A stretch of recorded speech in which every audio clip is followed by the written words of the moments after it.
In today's business world, change is the only constant, and mastering transformation is the ultimate key to success. Welcome to Shift and Thrive. I'm your host, Natalie Nathanson.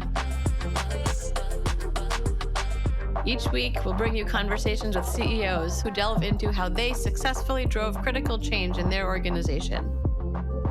This show is sponsored by Magnitude Consulting, bringing you the thinking power of a growth consultancy and the getting it done power of a full-service B2B marketing agency.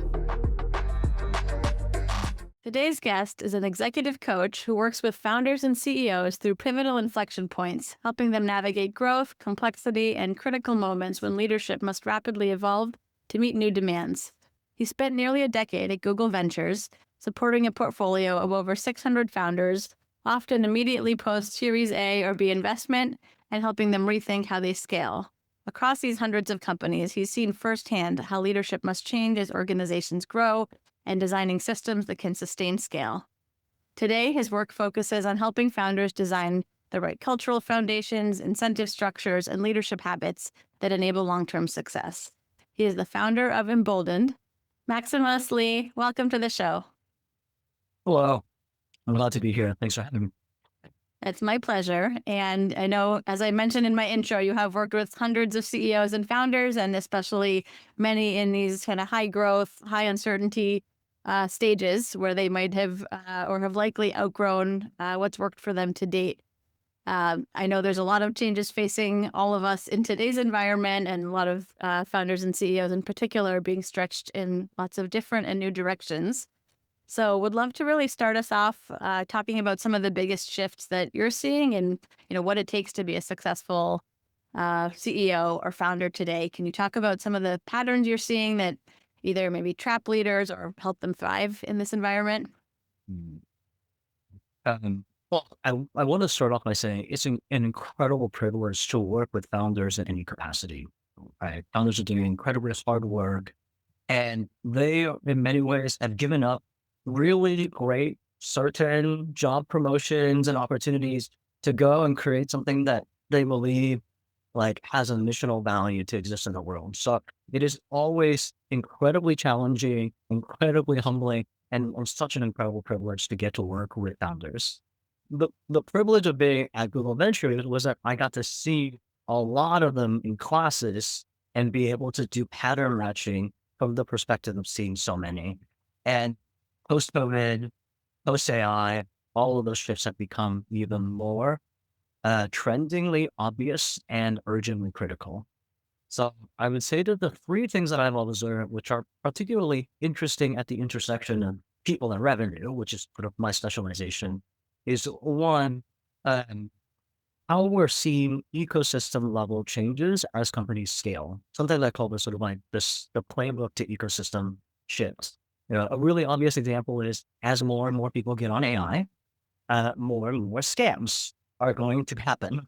And so if everybody jumps on and uses it exactly the same way, it's actually going to create a lot of chaos. And I have a law firm that's trying to do that, where they say, hey, let's use my associates to use AI for discovery and research. And actually what happens is that there was so many hallucinations, there were so many compute issues that it actually required more cleanup. So you have to think about everything in terms of overuse can actually produce congestion, as opposed to overuse creates, this hyper scaling, J hook to the right. And that actually had created a lot of really interesting issues with respect to how we hire and how we lead, which is creating not just a shift in expectations, but dramatic increases in complexity, which is the second thing that I started to notice. We are increasingly companies with 4 or 5 different generations, which means that even a word like professional in the workplace can mean everything from we have to speak about, what's going on in politics, to I would like to be left alone, to parents of young children who want to do no virtual happy hours ever and be remote and distributed. So what is a manager supposed to do when it comes to employee happiness or fulfilling expectations? Those things have now added millions of dimensions of complexity, and not significantly more training or role models. And that you take it up the chain, right? If that's true for managers, then it's also true for directors, and it's going to be true for CEOs and founders as well. And I've just incredible executive director that I was working with, really struggling with her board. And I remember asking, what are your values? Let's talk about that. And she sent me 4 articles, one from Jeff Bezos, one from Brene Brown, one from Brian Chesky, one about Steve Jobs. And it was just this striking realization of you picked 4 non-overlapping archetypes, superpowers, businesses, right, industries, and they're all filtered. So this, I'm like, oh, like instead of asking what's everything that you can do, right? What is the thing that only you can do to like collapse some of that complexity becomes really important. And that's a shit, but I think we need to be conscientious of because the complexity is just going to overstimulate you all the time. We have more access to that than ever before. And I would say that the third one is there are a lot of outdated system incentives for how things used to work that will not only become obsolete with technological advancement, but also become very toxic to your culture as a result. And so there's some examples about how compensation works, right? Where we've actually seen that now shift to, well, if I'm going to be paying a new grad for such and such, I might as well just buy an AI tool and I don't need to do that. But what it actually incentivizes people to do is, right, not hire new grads, knowledge hoard, do things that make themselves indispensable rather than collaborate. And we'll see that affect the data employee engagement surveys, not because the people have suddenly become bad or because COVID made them bad or remote made them bad. It's actually just because the incentive structures that they put in place that are like, so long as you make your numbers, I don't care how you get there, is actually creating some of these outdated incentive structures and people will respond to them differently. So those are the 3 really big ones that I think that they're, we're in a good time to start to shift and think about what is the thriving question. Yeah, I think there's so much there, and I will take us through one by one so we can unpack these. I think one kind of overarching question I have for you before we go back to that is, as you think about kind of the traits or practices that CEOs kind of need these days to adapt to these environments, what are kind of some of those learnable traits or practices that you're seeing that are most beneficial or most critical? Oh, I think that listening becomes a really big part of this. So I would say the 2 things that have been through all of my like greatest founders is one, they do not allow their executive team to work in a different office or a different floor from the ICs on the ground floor. We know from research that you drop 15% productivity when the execs move to a different building. And I think a lot of that is because they just ruthlessly destroy silos, right? And then I think the second thing is that they really are trying to provide, I call it like clarity. It could also be called guidance or direction or strategy, but the CEOs are helping people say no to more things than they're saying yes to at a time when the market is pushing urgency to do as many things as possible and throw everything against the wall. So how do you actually provide, right, that kind of clarity and not be afraid to get in the weeds or make it about design, right? Those 4 examples from that executive director, they were all from right leaders who decided I'm going to be about one thing that I do really well because that's what my team needs me to do and not everything that I can possibly get my fingers into, which could get people spun up and anxious more than it's be productive. Yeah. I think that saying no to more is so hard, especially for a lot of us entrepreneurs, right? Because you see an opportunity, you get excited about something, you want to take it on. But to your point, there's so much coming at us that it's more volume than anyone can handle. And for many organizations, like the reality is we're in a time where we need to adapt and evolve. And whether that's organizational change and a product or service roadmap, any of those areas, go to market, kind of structural changes, and that takes a lot of work and a lot of things that really need to be driven from the top. Yeah. When I was at Google Ventures, I had an incredible like future CEO who was my manager and a partner. His name is Rick Cloud. Rick Cloud's at one time he ran both YouTube and Blogger at the same time at Google. So he's understand what it means to grow really high value assets. And there was an entire year where the catchphrase on his team was, we're gonna be like, and this is gonna date me a little bit, we're gonna be like Paris Hilton, or maybe we're going to be like Kim Kardashian, right? People who get a lot of credit for doing things that they didn't have to build from scratch. And I think that that is something that is like such a wonderful mental model, right? Oh, you're doing go-to-market. You feel like you need to create 14 different pilot products to please your customers. Or you can say, we won't design anything where we don't have a paid co-designer, right? And that's actually getting a lot of credit for experimenting on things that other people are doing the work for you to leverage. And so, but it has to start with saying, well, I'm just not going to hire people to scale out the opportunity. I'm going to actually create, structures of accountability or constraint systems that force me to say no, because I know my personality is that I like to lean in with yes, and I default to yes. And so if I didn't have those environmental systems, I would be tempted to just seize everything. Yeah.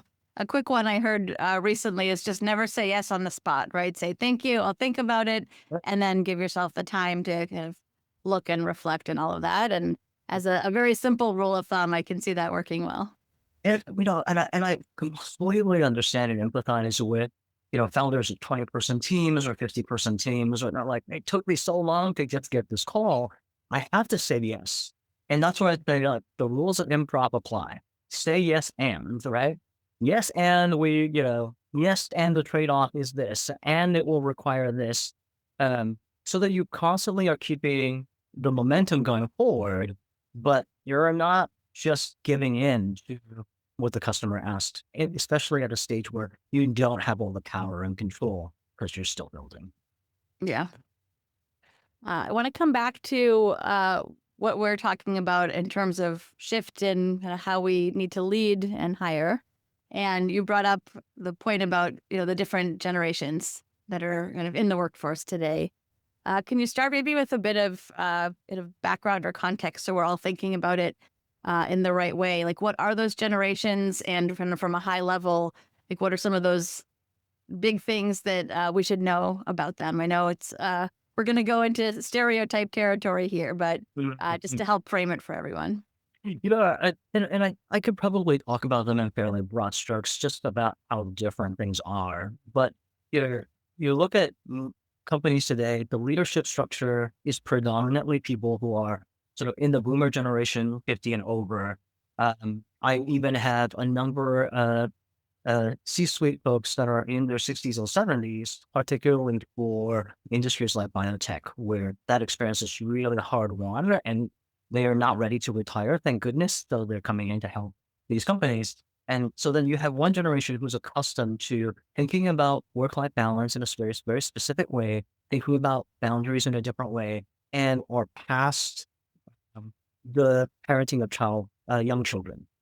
And then you have, right, generations of people who are in the sandwich generation, where they're taking care of both elderly parents and raising children. So that can be the X generation. They really graduated in the midst of the dot-com sort of like collapse, and so they have a different kind of understanding about work and stability. We have millennials who are more often than not now just starting to have children at a time where childcare is more expensive than ever, predominantly to working parents, and struggling a lot with community building, loneliness. They don't have their parents around with them to be able to help care for children. Lived through COVID at a time where you couldn't even pay a babysitter to come if your kid was sick, right? So you're really used to being on camera for a meeting with your kid's playpen in the back, right? Or your mattress bent unmade in the back. Similarly, right? Completely different kind of need for support, completely different understanding of benefits and perks, completely different understanding of work-life balance. And then you have people who are sort of like in their beginnings, so I would say like 2 to 7 years of experience, hungry for mentors, are seeing, have never known a non-remote or distributed or Zoom-based culture, and then you have people who are just coming out of college right now who are really struggling to find jobs, who understand that maybe the thing that used to be the cash cow software engineering is now in danger, and they don't even know how to ask the right questions. they're like, oh, am I supposed to be preparing my resume? Like, am I supposed to be interviewing? It seems like people are throwing all those things away, or the job postings that are online are not even real. So, like, how do I even think about a career? Maybe I should just be an Instagram influencer. And there are literally people, right, in LA uh, who are TikTok agents who will take 20% of your income to go and push you to millions of viewers on TikTok and be able to make a living that way. And a manager with a team of 10 and a director with a team of 100 or a CEO with a company of 100 has to manage all of those people with almost no overlapping sense or commonality in terms of like what they're expecting from work and what even it means to do your best work. So I think that that puts an enormous amount of pressure, right, and complexity on, all right, how do I do the right thing? Especially if you also want to say yes to the best people and they just end up in this place where like, oh, HR is pulling out their hair because they have to play therapist and fire people and run performance reviews for people to whom good performance actually has very little commonality in definition.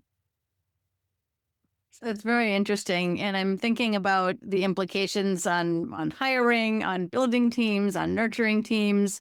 Let me talk through the implications of those. We can kind of start with any of those areas. Yeah. You know, I use this as a catchphrase for myself, but then I also encourage all of my clients to do the same because I'm a coach. And I think that it always starts with, you know, it's what is the thing that only I can do versus all the things that I can do. And elders are humble, they want to be servant leaders. They started off with nobody else but themselves. So they're accustomed to doing a bunch of things and being able to hold over it, sort of like to say, like, oh yeah, like this is how I'm doing good and I'm being useful. I'm an achievement-oriented personality. And I love this like basket of things. And so then they tend to make themselves, in the best case scenarios, their buttons, right? Like, oh, like somebody needs this, they're complaining about this. Let me go in there and fill it in. Oh, like they're really struggling with this. Let me go in there and save them. And then I'll just give all the credit to the person who finishes the work, even if I have to be the hero of the column, like kind of save them from some of their struggles and challenges and failures. And I think that that actually always creates a negative consequence, especially on an ecosystem level. Because one, now you're saying to your direct reports, this is what you have to do to be successful. Our cultures take after us as leaders. So like you will model a different work-life balance than they want. And there was this 996, right? Well, it's because an entrepreneur is doing 996 in the first 2 years of their life. And now all of a sudden their companies are all doing that and everybody feels so powerful. Um, that's the one negative thing. Two, you actually very rarely start to ask them, like, do I have the right people? Like, what does my team need me to do? Am I missing anybody's skill set? Am I and is this the right team to seize upon the strategy that I think we should go after? And so it actually ends up being, kind of dehumanizing to your team because what you default to is, I'll just go over and do it. And what a person on the other side receives in that situation is, oh, you don't think that I'm very qualified, or you don't have a lot of trust in me, or you don't want me to stretch myself. And that actually collapses, right, a company into like, what is good enough as opposed to what can we shoot really high to do. So I think that that's a second thing that becomes really kind of challenging for the founder as well. And so at the end of the day, where I come back to that listening work is, well, how do you know you have the right people on the team? How do you know what your team needs you to do? Um, right? Like, are you doing the right listening work? And the listening work is not listening for the market. The listening is how many people love, care, are invested in the company and its potential in the same way that I am, which is a very different kind of listening. And it's a very different kind of conversation. It's not a conversation that harvests complaints and discontents. It's actually a conversation that harvests, right, ambitions and dreams. And then you can say, oh, okay, I get it. What they lack in some of these conversations is not execution. What they lack is saying no. So that I need to be the person that says no, because only I can do that. Or, hey, actually, people are afraid of layoffs. There's a little bit of a scarcity mindset. What I need to do is actually empower people to fail well. So fail forward. Okay, because they need me to do that. And I think that that's the thing more than product operations or vulnerability, more than sort of like these archetypal boxes. is actually where it needs to start. What do the people that you have hired and put in place need you exclusively to do so that they can be their best? I like that, and it's making me think of a friend of mine, Bill Flynn, who I had on the podcast. He actually recently re-aired his episode. He's working on a book with the concept of hero to architect. So leaders needing to move from, right, like being the hero, I can swoop in and do what's needed and save the day. And instead, right, how do you architect the right organization, the structure, et cetera? So I think about like the right people, everyone's in the right seats, there's clear ownership, roles, expectations. And then you're, fine tuning from there. So I like how you're describing this, and the listening, I think, is so important. On a lot of the podcasts, we've talked about the importance of listening to the naysayers, especially as your organization's going through major change. And sometimes the best solutions can come from that. Finding opportunities that are not in your immediate purview as the leader, because the people doing the work might be looking at things very differently. And then also like the areas that a leader doesn't understand as well, right? We're all only the expert in so many areas. So what are the functional areas? So listening for, how it's changing. So you're making me think really on all these different parameters, like what should the listening look like, and what are like the outcomes that can come out of that? Yeah, I mean, I love that analogy, right? So architect, where you're designing a building and then being able to host it so that many people can come in, be part of the structure. It is a really different way to understand how to scale yourself as a leader. But I also think that what's interesting is, the the conversation that I have when somebody comes into coaching oftentimes is, I double the size of my team, but I haven't doubled my productivity. And I'm so frustrated with my people because of blah, blah, blah. And we'll kind of go down the diagnostic path and realize, well, part of the unintended ecosystem consequence of being a hero CEO is that you don't actually need to lead grown-ups, right? Like there's something that was like, oh, like, because then they don't have to solve their own problems, because then there actually is very little need for accountability. You're just trying to survive the crisis. If you're just going from fire to fire, you don't need to build a fire department. In fact, it doesn't even matter how good your fire department is sometimes, right? So it's like, oh yeah, like that's actually also a significant shift to where the things that you're complaining about are actually your own blind spots. And like listening to that instead of being frustrated with that will help unlock the things that would actually get you to the next level of architecture, right? For the thing that you aspire to be. Hey, this is Natalie, your Shift and Thrive host. After chatting with lots of CEOs, one thing is crystal clear. Leveling up your company means having a killer go-to-market strategy. That's what my crew at Magnitude Consulting does every day. If you're trying to step up your marketing game, whether it's strategizing, accelerating your pipeline, expanding into new markets, or getting into AI and automation, let's talk. No pitch, no pressure, just good conversation. Visit shiftandthrivepodcast.com/Natalie to schedule a time. Can't wait to connect. How do you guide CEOs to kind of find their blind spots? I'm sure, I know some are stronger naturally than others. Obviously, working with a coach such as yourself, uh, listening to your team, if they're comfortable sharing that. Are there other ways that you, tell folks to look for that or better understand that about themselves? I am such a strong believer in coaching because I was coached. So because uh, I was a 20-something guy in VC. I felt like I was on top of the world, and there wasn't a lot of places where I could get my feedback. And my metrics of success, were measured by like company outcomes and not individual right engagements. And so having a coach really helped me a lot to decipher my own sense of self-awareness and maturity. And I would say that two things that I have found to be particularly useful is one, recording or being in person to watch a stat meeting.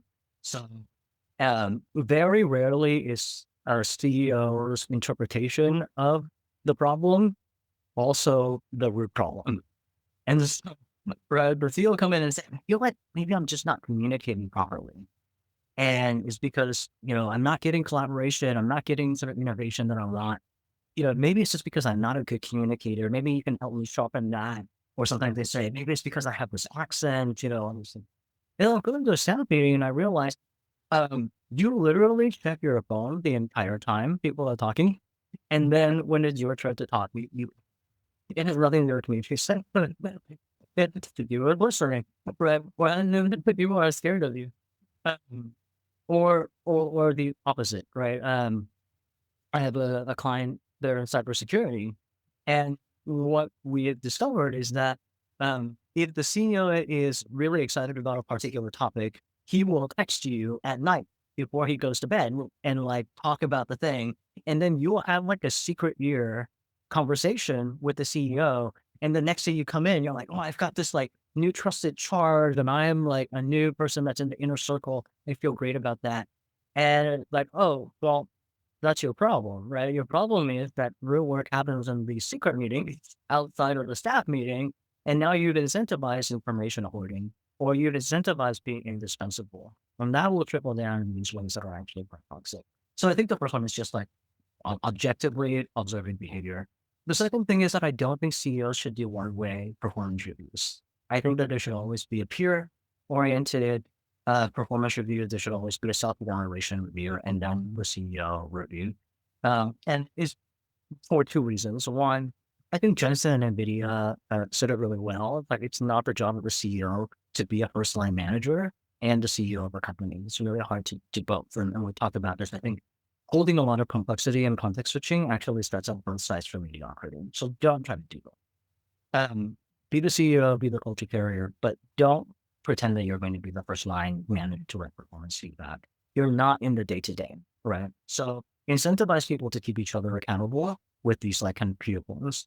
And then two, it used to really, right, like make the performance reviews about driving alignment. If a self assessment comes in from somebody who says, well, this is what I think my job description is, and I've really blown it out of the park, but it was completely wrong, or the board didn't agree. That's your fault as a CEO. You didn't actually do the work that you needed to do to drive alignment. So rather than performance reviews or a CEO, it's like, starting with their with their EA, how do I find 10 hours to like write these things in Lattice or Culture Amp or some sort of system? Just don't assume that you should be doing that first line manager work, or that you have the best perspective of their day-to-day operations. And instead make it much more about, alignment and accountabilities. I love your point about kind of paying attention to, how you're showing up in the meetings and, recording yourself, that sort of thing. I think back to one of my first roles when I first started giving presentations and wanted to work on that. The person, kind of a coach type individual, had recommended recording myself. And while it feels painful to watch at times, it's so helpful. And then I think about, with current technologies like the meeting note takers, we use Fathom internally. um, that can be a great tool for, right, like asking yourself those questions. Where am I jumping in unnecessarily? How am I showing up in the meeting compared to my team? So I think there's a lot that can be done in that way. And I'll share it's kind of like a funny example. I had a VP of sales that I was coaching who the engagement surveys came back, and some of it was just like cold, not empowering, disengaging. And we found that it was isolated to some like particular people who were just extremely negative about this VP sales performance. And so the board brought me in to go work and coach this gentleman. And it's like talking to him and listening to staff meetings, and it kind of felt like something was off a little bit about feedback, because it didn't seem like he was called at all. Um, and so then we started to go down, where is there like some sort of bias, where is there unconscious bias at that play? And finally I just said, you know what, like, we are now safe enough. Let me just fly out and like follow you around the office. And I realized every morning he would go to the bullpen and he would say hi to everybody, and he would sort of like make his rounds. But because he is quite tall, and we know most VP sales tend to be quite tall, um, because of the stereotypes there. There were some people that just from a pure physical geometry perspective, he wouldn't be able to see that they were in their cubicle as he was walking around. And so then he would not say hi to them. So it was like, oh, like everybody that's, shorter than 5'6" would never get to say hi to the CEO, but would hear him say hi to everybody else. And it was because from a geometric perspective, he didn't know somebody was in that cubicle. And so what do? We just took the cubicles away, right? We gave people like quiet rooms and conference rooms and little ponds that were sort of like those phone booths. But the bullpen was not a bunch of people in cubicles. It was like a geometry.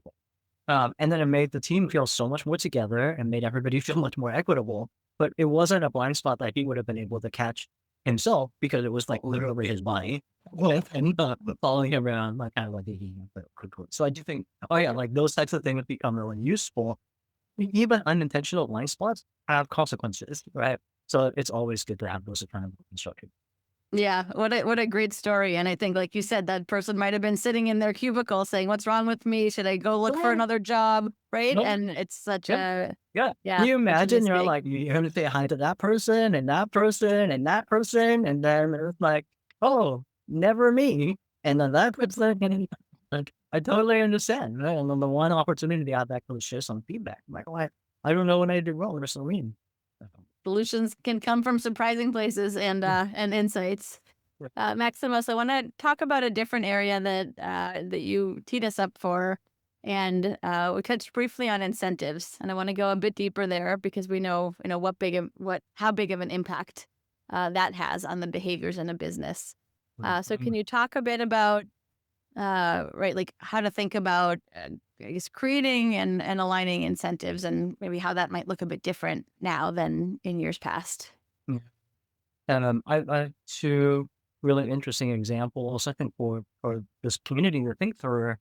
The first one is, I think that we need to start shifting, and I see some great companies already doing the same thing, shifting from thinking about AI as a tool to AI as, sort of like instead of tool-based AI implementation to human-focused AI implementation. And, um, there's like two really great examples of that. The first one that I'll kind of refer to is the way that we've been thinking about AI implementation for customer service. So, I told the story before in other contexts. When companies shifted from pay for performance, which is the idea that everybody with the same job title and level gets spread out across, a band, and then the top 20% performers get to be at the top of the band, which can be anywhere from 4x to 20x larger, in compensation than people at the lower end of the performance or the band. When companies shifted from pay for performance to pay for impact, which is so coarsely, defined as how do the things that I do, regardless of my job title or level, impact what is top line priority for the company.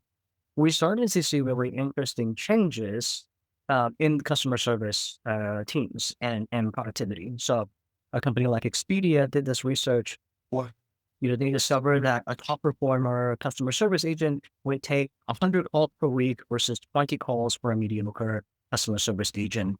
And when they put right bonuses around that, they could go as high as 150. Um, so what happens then is that productivity metric that gets incentivized with AI as a tool is, oh, your top performers will start to write chatbots, and then they'll be able to cover 500 calls a week instead of 20. And but it will be with bots. It will be with all the sterile and quality complications of having a bot customer agent. And you can see in an efficiency-based ecosystem like ours, almost all of the customer service agents I now have are these sort of like benign bots. Um, Now, Expedia basically said, wait, but as an online travel company, the whole point is that we would need to have a lot of agents, period. Why are people making calls in the first place? And somebody started to do research and they discovered that like 50 to 70% of the call were actually people wanting email copies of their itinerary because they couldn't find it online. Right. And so, like, when they built a button on the website where you can click a button and like get an email to you, and that eliminated 50% of the calls, which then also meant that you eliminated X number of jobs, and then AI took them over, and it had negative consequences to culture, to employee engagement, to certainly the job market. And that's one way of thinking about incentives, right? Like, oh, actually, it would be better for me to just forward all of the email itinerary ones, give the tough ones to the new guy until they climb further up the total goal. That's my incentive structure that's based off of this, right? Metrics oriented reward structure. There was a Japanese company that saw a similar situation, asked a similar question, But they ask one more question, which is, why are people calling in the first place? And who are these people that are calling for these things? And so they discovered the same thing. 50% of the calls were coming from folks who needed email copies of their itinerary, but 35% of those were from people who were older, who were extremely uncomfortable with technology, who were lonely and used to having a human interface. So in addition to actually creating this button that allowed people to just email themselves, they actually said, we will no longer judge customer service agents by the shortness of volume of their calls. It's actually much more effective for us to be willing to take longer calls so that these elderly people, these people who are uncomfortable, get a really premium service. And what happens as a result? The customer service agents felt more appropriate and pride in their work, and the lifetime value of that customer base actually increased by 2 to 3x because they became brand ambassadors, because they spent more money with the company, because they understood use cases that they weren't paying for and now they actually were. And that's the difference between, right, a purely metrics-based, tool-based AI incentive system versus something that's much more human-first. I'm interested to hear how you think about like individual versus team-based incentives, because I think your examples are a little bit more on an individual basis, and I know we haven't talked about culture yet, at least, but thinking about like creating like competition versus collaboration, and maybe leaving sales aside. But how do you think about kind of striking that right balance of kind of at what level to drive incentives? Yeah. And I'll be honest and say, I think we're seeing a lot of this work out in real time. So I haven't seen companies that are really great at having solved this and worked out the answers. But I will say that the best companies are really thinking, if we kind of go back to AI, they are really thinking about um, incentive structures with the sort of like least experienced person in mind. So they're really putting like no silos of knowledge sharing at the center of what that is. And I'll give you an example. There's been a lot of companies that are trying to do AI-based coding. Some of it is creating really great stuff. Some of it is creating not so great stuff. AI is young, but I would say there's like a good number of companies have said, hey, what has happened is that we're trying to use AI, but once again, new grads, they don't have any judgment. They create buggy code. They're not using it productively. So we just won't hire any new grads. So we will hire people who are really experienced. And that will collapse the 5 generations. That will give us people who don't need that much training. And we'll be able to churn out more productive companies in AI. And then I have other companies that are saying, you know what? Maybe it's not the job of a human or an engineering. I don't want my engineering teams to be doing any debugging or refactoring at all. In fact, I only want AI to be doing that. So if my new grads come in and they end up unable to debug AI code, that's probably because AI needs to be doing the debugging themselves. So let me get my most senior architects together to create hooks and APIs and frameworks and like sort of like agentic thoughts that basically have a supervisory layer where I tell the AI, build this feature to do this, run your own unit tests AI, score the bugs on a scale from 1 to 5, whatever is lower than 3, debug it yourself and run the test again until you fixed it. And only the things at the 5 level, send it to an experienced engineer to review before you push it. Right. And now all of a sudden I've created the system that very easy to integrate a new hire into. Use this thing that I've created for you as a framework. And then I want you to be as creative as possible and be really customer obsessed. And in fact, then it becomes the mid-level and senior engineers who have so much baggage about how coding is supposed to work that they can't help themselves but get in the way and try to debug. And the new grads are actually like thriving and they're able to, jump from $2 to $20 million with less than 50 people. And I think that that's actually really interesting system level, like team level incentive, right? Like, how are you actually using like instead of a tool-based thing, right? We're really kind of thinking, how do I actually maximize and leverage the power of the team, not to think in terms of, 2x or 1.5x. Or right, like I used to have a data analyst team that created widgets and dashboards. What if I never had to create dashboards again? And the information would just be at my fingertips. Well, I would think about team and skill sets and competencies very different. Then, hey, let me take 3 of my best analysts and have them do 100 widgets instead of 10 widgets, right, a week. So like those type of things, that's really exciting. especially as we are actually making the technological advancements that allow humans to do human things, right? Have judgment, right? Dream, innovate, collaborate, and then forcing the machine to be its own worst critic and fix itself. Yeah. I like that because I think it really drives towards like having an openness to think about your team and how you structure it, what the different roles are in like a fundamentally different way than kind of what we've known before. And I think Um, that's a charter that lots of organizations should be thinking about. oh, yeah, definitely. I think not hiring new grads is something that I've seen a lot in the last 2 years. And no less than 20 friends who have actively moved to Taiwan, Singapore, Dubai, because they can't find jobs here. And those are the types of things where I'm like, oh, but actually, you might be reinforcing, right, a productivity or functional area blind spot by not inviting those new people in to check your system or to ask the tough question or just be annoying, right? And just be frustratingly underexposed to how things are supposed to go. And we will see market impact of that, not this year, but certainly in the next 3 to 5 years. And so, like, think definitely, I love that question, not only on the individual level, how do I empower, incentivize my 1%, but, right, like that, what are the teams doing that only they can do that I can actually leverage in development? I want to shift gears a bit, Maximos, and hear a little bit more about you personally. So, would love to hear, from your childhood or earlier in your career, are there any kind of shaping stories or anecdotes that helped signal you towards, where you would go in your career? Yeah. Well, I am very much inspired and formed by my grandfather, my father's father. So I'm Chinese. I was born overseas. I immigrated here. My dad was getting a PhD in electrical engineering at UC Santa Barbara. But growing up, the story that we always told over and over again, this like, hero that was in our family was my grandfather.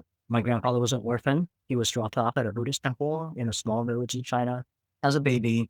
And growing up, because of his like lack of parents and because of his identity, a lot of people were constantly accusing him of being a thief or right, having bad DNA and having bad genetics. Until finally he was 14, he decided he was really fed up when he like ran away and joined the military right at his age. In the next 30, 40 years of his life, he taught himself to read, he taught himself math, he taught himself how to dress. He's like, like the best dressed person in my entire family. I like sketches on paper when he like went to Paris to get his clothes tailored, um, and developed an appreciation for art and music. At the end of his career, he was a four-star general in the quartermaster division. And then after he left the military, he became the administrator of a veteran of a VA hospital for people suffering from PTSD after World War II. Um, and I carry that heritage very proudly because it is such an example of how hidden potential works and how different kinds of people, right, within like we never talk about that as like a pull yourself up by your bootstrap story. We always talk about it as the right environment will either bring out the best in you or accuse you of something that maybe was never part of you in the first place. And so in our growing up, we constantly talked about make sure that you are in systems, right, that understand and value you and will bring out the best in you because that was my grandfather's story. And like, if he had not been surrounded by people who loved art, he would never have done art, right? If he was not surrounded by people who love math or somebody who cared enough to teach him how to read, there was no automatic literacy program in the military. Uh, but he had those people who invested in him. He became sort of like this person who was um, characterized by the generosity that he had experienced and informed by. And so it was to the point where my father went to China, this is about 5 or 6 years ago now, to visit the ancestral village where my grandfather had been, and like a 50-person village, here, a very, very small rice field and stuff like that. And he was on the street and somebody stopped him and said, "You're not from around here. You're a stranger. What are you doing? Are you chasing the joy? Are you, enemy?" And he's like, "Oh, no, I'm visiting my father's hometown where his name was this." And the guy goes, "Oh my gosh, your dad saved my dad's life. You have to come and stay over at my house." And they like went to his house and had dinner, and this like older gentleman came out and just told story after story of how my grandfather was such an impactful leader for him. So um, I carry that right as part of, oh, okay, so who are the other people, right? Who would become a completely different picture if we create the right environmental cues around them.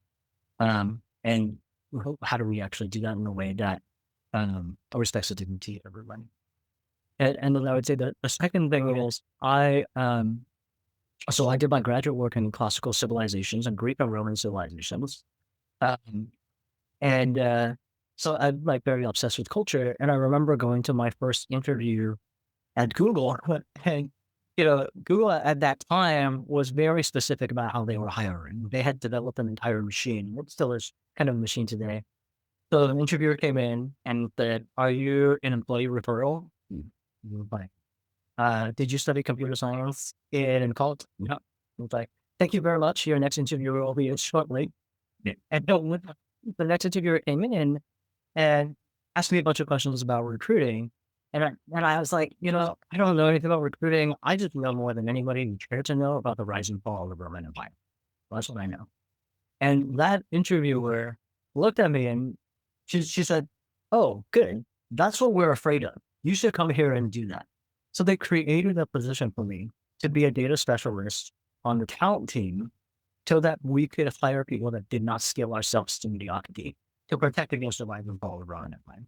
And so I think there's like those two things together that gives me my lens on, all right, right? Like if we were a culture of people that spent 80% of our time at work, how do we build the environment that actually creates greatness?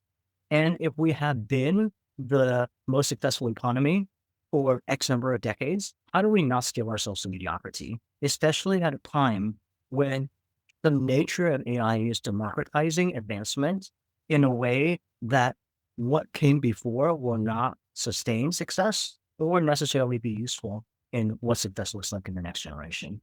So those are the things that I think about. Yeah, those are two really great ones. And I think the story about your grandfather is so inspiring. Like, I'm always so impressed by people that have kind of persevered through situations like that and like created their own opportunities and realities. It's not always entrepreneurial, but it is that kind of entrepreneurial mindset. So I think it's fascinating. And I think secondly, to your point about mediocrity. I say that all the time that, these days, like mediocrity is commoditized, right? And so Mhm. anyone can, put a quick prompt into ChatGPT and create something that sounds good. Whether it is good or not is a different story, but that's like become table stakes. And so now it's, right. How do you think? How do you take all the knowledge that you've amassed in your career and your life and apply it towards what you're working on? And that's something that nobody can replicate because everyone has their own set of experiences.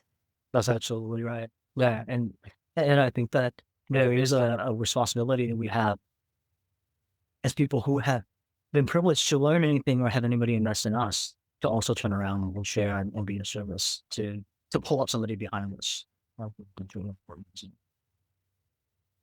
So we only have a few minutes left. I have one more question for you, and maybe a bit more introspective. Is knowing everything you know now, if you were sitting in the room with your younger self as you were first entering the workforce, what advice would you give yourself? Oh my gosh, it's that I think not only you just reminded me that I am not very good at looking back at my younger self. I would say uh, that for all the times that I was uh, really hard on myself or with those things that I think I let people down, um, just to be very aware that like no learnings are ever wasted. When I do, I'm trying to actively do that more today, but I think having that constant practice of gratitude is something that is really important that I would tell us to do.